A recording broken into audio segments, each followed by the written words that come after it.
Okay, let's talk about H1B visas. On the issue there, you've said you would gut that program, which allows us to hire foreign workers for specialized tech and other jobs here in the U.S. You've called it a form of indentured servitude that can only accrue to the benefit of the company. So the fact of the matter is I have an understanding of the regulatory apparatus because I have dealt with it as a CEO and an entrepreneur who's built multiple companies.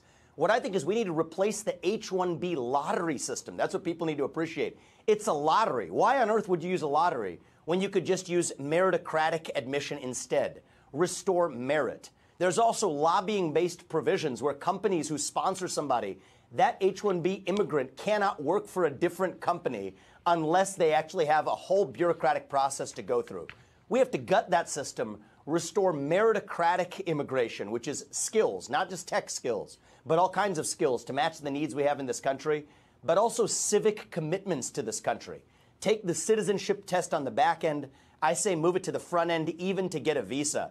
So yes, Shannon, I come from a place of understanding, and I've played within the rules that have been given to us by the government. But part of my job as U.S. president is to reform those rules to help all Americans. And I won't apologize for restoring merit and debureaucratizing that legal immigration process. Particularly when it comes to the high-tech sector. Yesterday, I said, look, we should end H-1B visas in the United States in the high-tech sector where there's national security implications. We believe jobs must be offered to American workers first. Does that make sense?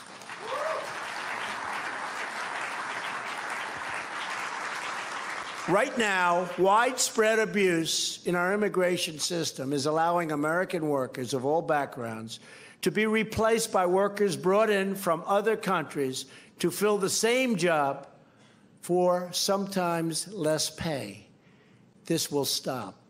American workers have long called for reforms to end these visa abuses, and today their calls are being answered for the first time. That includes taking the first steps to set in motion a long overdue reform of H-1B visas.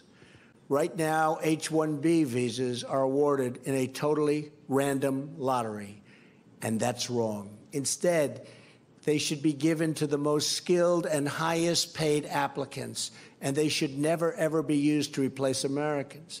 No one can compete with American workers when they are given a fair and level playing field, which has not happened for decades.